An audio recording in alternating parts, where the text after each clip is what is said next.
Hello friends, welcome back to சமைப்போம் வாங்க. எல்லாரும் எப்படி இருக்கிறீங்க? எல்லாம் நல்லா இருப்பீங்கன்னு நினைக்கிறேன். இன்றைக்கி நம்ம பாசி பருப்பும் ஜவ்வரிசியும் போட்டு வெல்லம்லாம் கலந்து நம்ம பாயாசம் எப்படி செய்யுதுன்னு பார்க்கலாம். இப்போ சஷ்டி வருது இல்லையா, அதுக்கு இந்த மாதிரி பாயாசம் செஞ்சு சாமி கும்பிட்டா அவ்வளோ நல்லாயிருக்கும். இந்த பாயாசத்துக்கு தேங்காய் பால் ஊற்றி நம்ம செய்கிறோம். சூப்பர் டேஸ்ட்டாக இருக்கும். வீடியோவை ஸ்கிப் பண்ணாமல் பாருங்கள். வாங்க வீடியோக்குள்ளே போகலாம் ஃப்ரெண்ட்ஸ். 200 கிராம் அளவுக்கு நான் பச்சைப்பருப்பு எடுத்துருக்கிறேன். இதை போட்டு நம்ம கொஞ்சம் லேசாக வறுத்துக்குவோம். பொன்னிறம் சொல்கிறாங்க பார்த்தீங்களா, அந்த அளவுக்கு வர மாதிரி நம்ம வறுத்துக்குவோம். இதில் நான் 100 கிராம் அளவுக்கு, அதாவது இதில் ஒன்று ஜவ்வரிசி ஊற வச்சுருக்கேன். இது ஒரு அரை மணி நேரம் ஊறட்டும். ட்ரை ரோஸ்ட்டாக நம்ம வறுத்துக்கலாம் ஃப்ரெண்ட்ஸ். இந்த அளவுக்கு வறுப்பட்டால் போதும். ஒரு கழுவிட்டு நம்ம குக்கரில் சேர்த்துட்டு ஒரு 2 சத்தம் வரவழைச்சு நிறுத்திக்கலாம் ஃப்ரெண்ட்ஸ். ஜவ்வரிசி ஒரு அரை மணி நேரம் ஊற வச்சுட்டேன். இப்போ இதை நான் வேக வைக்க போகிறேன். இதெல்லாம் வேகணும். அதுக்கப்புறம் தான் இதில் நம்ம பச்சை பருப்பெல்லாம் நம்ம கலக்கணும். 300 கிராம் கிட்டத்தட்ட பாசி பருப்பும் ஜவ்வரிசியும் இருக்குது. அதுக்கு 225 கிராம் அந்த மாதிரி நான் வெல்லம் போட்டிருக்கிறேன். அதுக்கு ஒரு அரை டம்ளர் கிட்டத்தட்ட தண்ணி ஊற்றிங்க.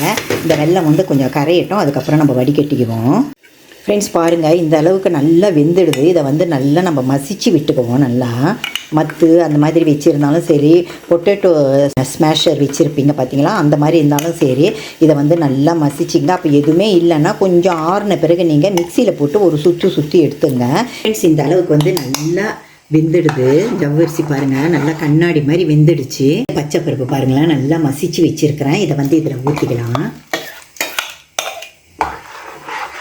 ரொம்ப திக்காக இருக்குது. கொஞ்சம் தண்ணி இதில் அலசி ஊற்றுவோம். தண்ணி இதில் ஊற்றிக்கலாம். ஒரு 2 டீஸ்பூன் அளவுக்கு ஏலக்காய் பொடி போட்டுங்க. ஒரு டீஸ்பூன் உப்பு போட்டுங்க. ஒரு கொதி வரட்டும். அதுக்கப்புறம் நம்ம வெல்லம் கலந்துக்கலாம். இதில் நல்லா ஒரு டீஸ்பூன் அளவுக்கு நெய் ஊற்றிங்க. இந்த நெய்யில் முந்திரி பருப்பு போட்டு நம்ம வறுத்துக்கலாம்.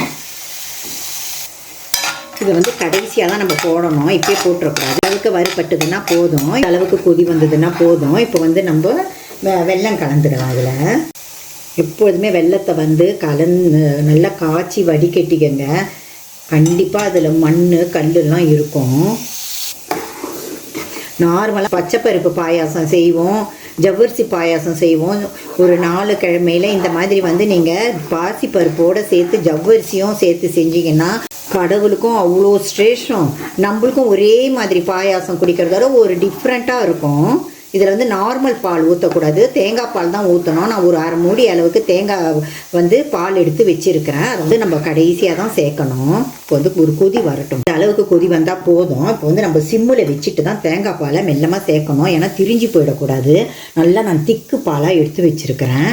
இப்போ இதில் ஊற்றிக்குவோம். கொஞ்சம் கொஞ்சமாக ஊற்றணும். ஒரே முட்டை ஊற்றினா திரிஞ்சு போயிடும் தேங்காய் பால். தேங்காய் பால் ஊற்றின பிறகு ரொம்ப நீங்கள் கொதிக்க வைக்கக்கூடாது. லேசாக ஒரு சூடு ஏறின உடனே நம்ம நிறுத்திடணும். அளவுக்கு நல்லா சூடு ஏறின உடனே நம்ம என்ன செய்யணும், வறுத்து வச்சுருக்கோம் பார்த்தீங்களா முந்திரி பருப்பு, அதை இதில் போட்டுக்கலாம். போட்டுட்டு லேசாக ஒரு கலந்துட்டு லேசாக சூடு ஏறின உடனே நம்ம நிறுத்திட வேண்டியது தான். நல்லா சூடு ஏறிடுது. இதுக்கு மேலே நீங்கள் கொதிக்க வைக்கக்கூடாது.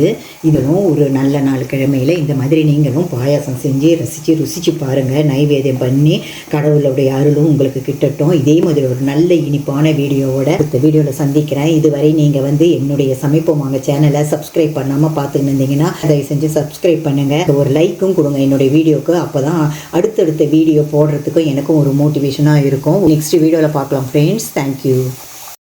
இந்த வீடியோ உங்களுக்கு பிடிச்சிருந்துன்னா லைக் பண்ணுங்கள், ஷேர் பண்ணுங்கள், கமெண்ட் பண்ணுங்கள், சப்ஸ்கிரைபும் பண்ணுங்கள். மறக்காமல் இந்த பெல் பட்டனையும் ப்ரெஸ் பண்ணுங்கள். தேங்க்யூ.